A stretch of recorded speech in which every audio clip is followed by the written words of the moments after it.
పాతకాలకు ఆయా చేతుల్లో శీలలు కొట్టబడి. కావాలంటే చూడండి, బైబిల్లో యేసు ప్రభు ఏ తప్పు చేసినట్టు కనపడు. మరి ఏ తప్పు లేని వాడు ఎందుకు శిక్ష పొందాడు అంటే, ఆయన చెప్పాడు ఎన్నో చోట్ల, అనేకుల ప్రాణ విమోచన కొరకు ప్రాయశ్చిత్తార్థ బలిగా నేను ప్రాణం పెట్టడానికి వచ్చాను. నా ప్రాణమును నేనే పెట్టుచున్నాను, దాన్ని తిరిగి తీసుకున్నట్టుకు నాకు అధికారము కలదు అని. ప్రాణం పెట్టడానికే వచ్చానని అన్నాడు. పిల్లలుగా మనం చేసిన చేతుల దోషానికి మన చేతుల మీద పడాల్సిన శిక్ష ఆయన చేతుల్లో శీలలు కొట్టబడ్డాయి. కాళ్ళతో మనం నడిచిన చెడు నడకకు ఆయన పాదాలు శీలలు కొట్టబడ్డాయి. తలలో మనం ఆలోచించిన తప్పుడు ఆలోచనలకు ఆయన శిరస్సు ముళ్ళ చేత గుచ్చబడింది. సర్వ శరీరంతో పొర్లాడి మనం చేసిన పాతకాలకు ఆయన దేహమంతా నాగలి సాళ్ల వలి దున్నబడింది. మన నోటితో మాట్లాడిన దుర్భాషలకు ఆయన నోటి వెంట రక్తం చూపించి, చెవులతో విన్నటువంటి పాపములను బట్టి చెవుల వెంట రక్తం, మొత్తం శిక్ష అంతా కూడా ఈ విధంగా పరమాత్మ మన నిమిత్తం వచ్చి బలి కాకపోతే మనకు రక్షణ మార్గము లేదని బైబిల్ కాదు వేదము చెప్పింది. మీకు ఇప్పుడు ఒక డౌట్ రావచ్చు, దేవుడే దిగి రావాల్సిన అవసరం ఏముంది? మనుషులందరికీ ప్రతిగా ఒక మనిషిని వేసేస్తే పోయిద్దిగా. అవునా? మంచి ఉన్న చూసి వీళ్ళందరికీ శిక్ష వారి మీద వేసేస్తే అయిపోయిందిగా. దేవుడే దిగి రావాల్సిన అవసరం ఏంటనేది ఒక ధర్మ సంగతి. దానికి కూడా చెప్తాను. మొదటిది, మనుషులు ఎంతమంది ఉన్నారో వారందరిలో మొదటి వారి దగ్గర నుంచి చివరి వారి వరకు అందరూ పాపం చేశారు. ఏ భేదము లేదు, అందరూ పాపము చేసి దేవుడు అనుగ్రహించి మహిమను పొందలేకపోయారన్నాడు.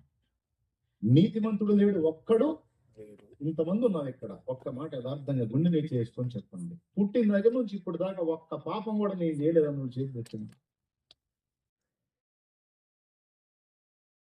ఎవరికైనా ఉంటే ఇప్పుడే నేను గజమాల ఆడిపిస్తాను, ఇంతమంది నుంచి సన్మానం చేస్తాను. అది నిజమని నిరూపితం అయితే చూడండి. ఒక్క హ్యాండ్ కూడా ఇవ్వాలి. ఎందుకంటే తెలుసో తెలియకో, తెలివిలోనో తెలివి లేక, జ్ఞానంతోనో అజ్ఞానంతోనో మనం చేసిన తప్పులు ఎన్నో ఉన్నాయి, మనకు తెలిసి. కాబట్టి ఇప్పుడు మీరందరూ చాలా మంచివాళ్ళు. బ్రదర్ని అడుగుతాం, బ్రదర్ సర్లే నేనంటే మీకు ఇష్టమేనా? నిజం చెప్పాను. ఎంత ఇష్టం? చాలా ఇష్టం. చేతులు చూపించు, ఎంత ఇష్టమా, ఇంత ఇష్టం, ఇంత ఇష్టమా, ఏంట చూపించు, చేత చూపించు. అంతేనా? ఇంత లేదు మరి, ఇంత ఎత్తలేదు చేతులు. ఇంతుందా? చూసారా నన్ను ఎంత ప్రేమిస్తున్నాడు. సరే, ఇంత ఇష్టం కదా నేను, ఏదో ఒక సాయం, నేను చాలా పాపాలు చేశాను, నేను ఎత్తి నేర్చుకొని మోపుతావా? ఎందుకని? అద్దుకో. ఏమన్నాడు? నీ మోసే అంత ఖాళీ నాకే ఆడుతుంది బ్రదర్, ఆల్రెడీ నేను పాపి అంటే ఆల్రెడీ ఆయన బ్యాగ్ ఫుల్ అయిపోయాడు. ఇప్పుడు ఖాళీ బ్యాగ్ ఎవరున్నారో చెప్పండి. మీ పాపాలు కాదు, నా పాపాలు కాదు, నేస్తాను. మీకు ఖాళీ బ్యాగ్ ఎవరన్నా ఉన్నారా? ఒక్కళ్ళు కూడా లేరు. అందరి బ్యాగ్లు ఫుల్ అయిపోయాయి. ఎవరా వదిలేద్దాం. సుబ్బారావు పాప చాలా నవ్వుతున్నాడు. సుబ్బారావు నవ్వుతారు నువ్వు అంతేకా, నా ఇంకా ఎక్కువనే అంటాడు. అన్నం అడుగుదాం అన్నా, నేనే ఖాళీగా. చెల్లి అడుగుదాం. చెల్లి వస్తావమ్మా? అమ్మా నా జీవితమే రైట్. ఇక్కడ ఉన్న వాళ్ళు అందరూ అదే చెప్తారు, ఎవరు ఖాళీ. మరి ఇప్పుడు ఎట్లా? అందుకే ప్రతి మానవుడు పాపభారంతో ఉన్నాడు కనుకనే ఇప్పుడు అందరినీ విడిపించడానికి ఏ పాపము లేని పరిశుద్ధుడు దిగి రావాల్సి వచ్చింది. ఏ పాపం లేని పరిశుద్ధుడు ఒక్కడే ఉన్నాడు, దేవుడు పరమాత్మ. మానవుల కొరకు, దేవతల కొరకు, అందరి కొరకు అరిషడ్ వర్గాలకు బానిసలైపోయి, కామ క్రోధ లోభ మోహ మదమాశ్చర్యములైన అరిషడ్ వర్గాలకు బానిసలైన మనకు, దేవతలకు అందరికీ కూడా రక్షణ ప్రసాదించడానికి వచ్చిన అసలు శిశులైన పరమాత్మ, ప్రజాపతి, అగ్ని ఎవరు? అందరి శిక్షణ మోయడానికి వదకు తేపడిన గొర్రె పిల్ల వల్ల బలైన వాడెవరు? తిరిగి లేచిన వాడెవరు అని తిరిగితే యేసుక్రీస్తు ప్రభు ఒక్కడే. ఇప్పుడు చెప్పండి, నేను వేద ఋషులు చెప్పిన దానిలో ఉన్నానా, లేకపోతే ఇంకో దానిలో మారాను? నేను మతం మారానా, లేకపోతే వేదంలోనే ఉన్నాను? నన్ను మతం మారాను అన్నోళ్ళు పురాణాల్లో ఉన్నారు, కానీ పురాణాల కంటే ముందుంది వేదం. ఖచ్చితమైన వాక్కు వేదం అయితే నేను దానిలో ఉంది. ఈ అవగాహన లేక ఇది పరాయి మతం, ఆ మతం, ఈ మతం, అది ఇది అని చెప్పాను. ఆ వేద ఋషులు ఎంత పని చేశారో తెలుసా?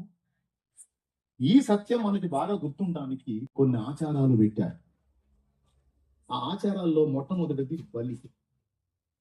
కుటుంబం చేసిన పాతకాలకు సంవత్సరానికి ఒక్కసారి ఒక బలి పశువు దాన్ని కోసి దాని రక్తంతో ప్రాయశ్చిత్తం చూపించి, ఓ దేవుడా మేము చేశాం, మేము చావలేము కనుక మాకు బలి ఇస్తున్నాం, దీని రక్తంతో నువ్వు శాంతించి మమ్మల్ని వదిలే.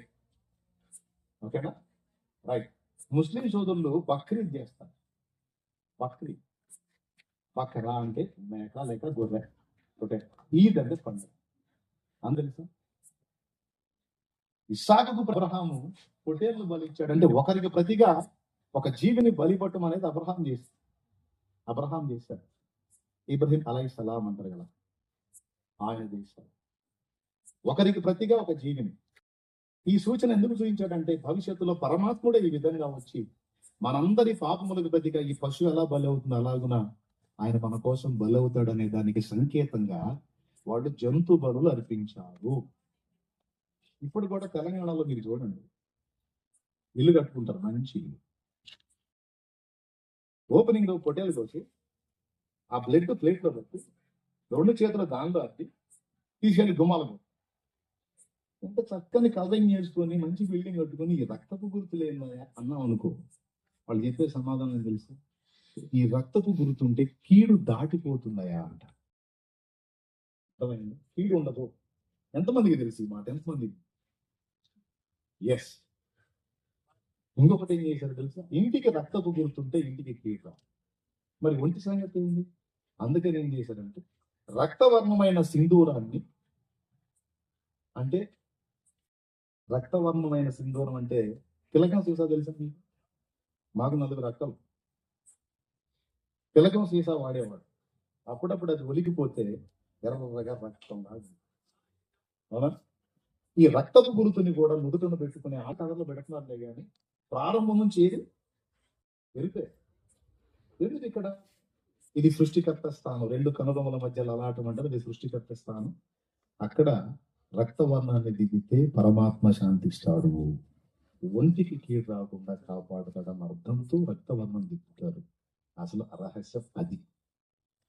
ఇంటికి రక్తపు గురుతు, ఒంటికి రక్తవర్ణం. మరి ఆత్మకు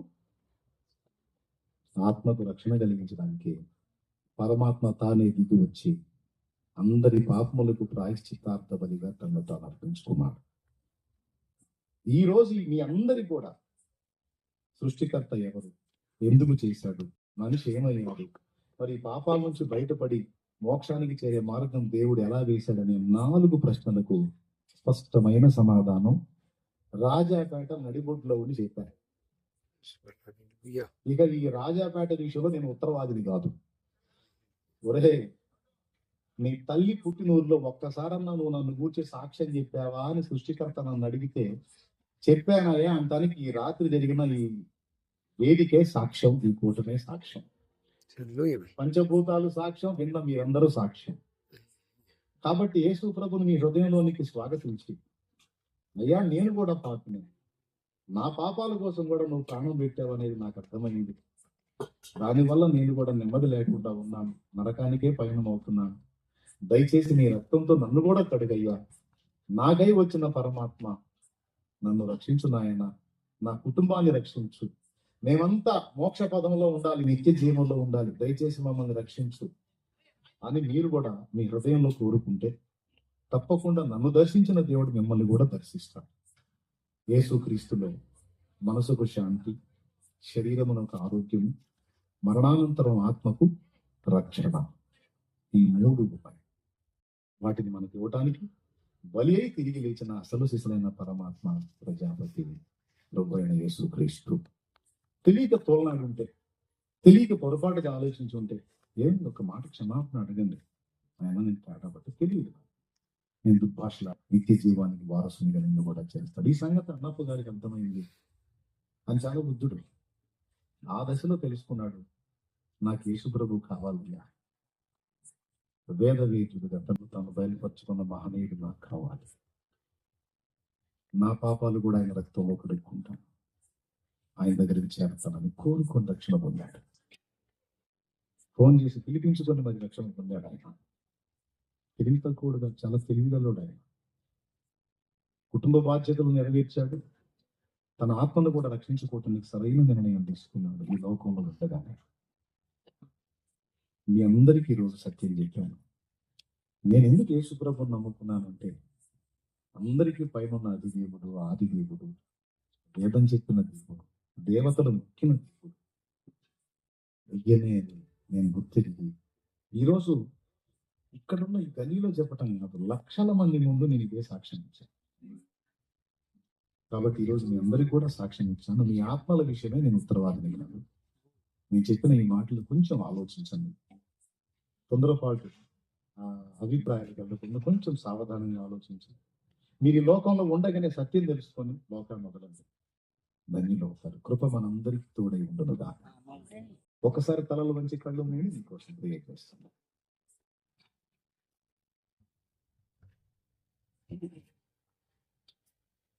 నేను కూడా విశ్వసిస్తున్నాను ఆయన. అన్నీ ఉన్న మనశ్శాంతి, మరణ భయం వెంటాడుతుంది, అశాంతిలో బ్రతుకుతున్నాను.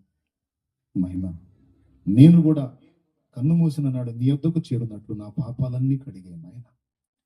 నా కోసం నా స్థానంలో ప్రాణం పెట్టి తిరిగి లేచిన పరమాత్మ, ఓ ప్రజాపతి ప్రభు అయిన యేసుక్రీస్తు, నన్ను క్షమించు తండ్రి. నా పాపాలన్నీ నీ రక్తంతో కడిగే నాయన.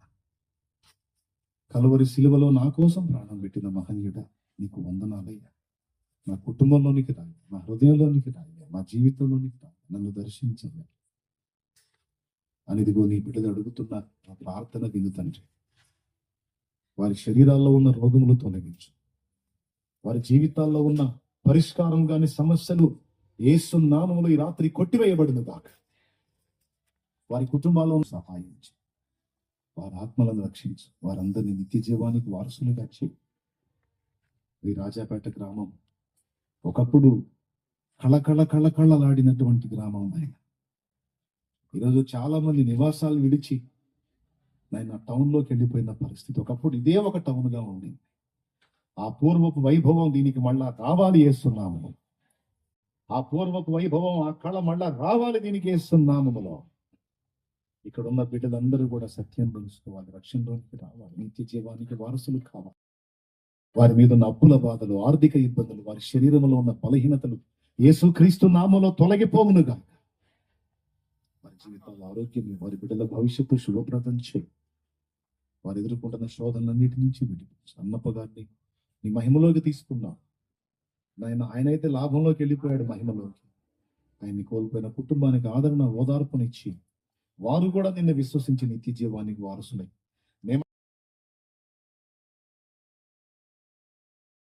మేమంతా కలిసి నీ రాజ్యంలో ఉండి మంచి భవిష్యత్తు స్వతంత్రించుకునే కృప మా అందరికీ. సేపు నన్ను ప్రేమించి, నిన్ను ప్రేమించి, ఈ మాటల్ని గౌరవించి విశాలమైన మనసుతో కూర్చొని విన్న పెద్దలు, చిన్నలు, వృద్ధులు, స్త్రీలు, పురుషులు, యవనులు, పసిబిడ్డల్ని కూడా దీవించు. బిడ్డ పాపలు వర్ధిల్లాలి ప్రభా, కృపాక్షేమంతో నింపబడాలి ప్రభు. బిడ్డల్ని దీవించాలి. పుడిన బిడ్డలందరినీ చేతులు యేసుక్రీస్తు నామములో ప్రార్థించి పొంది ఉన్నాము తండ్రి. అందరం ఆమేన్ అందామా? ఆమేన్, ఆమేన్ అంటే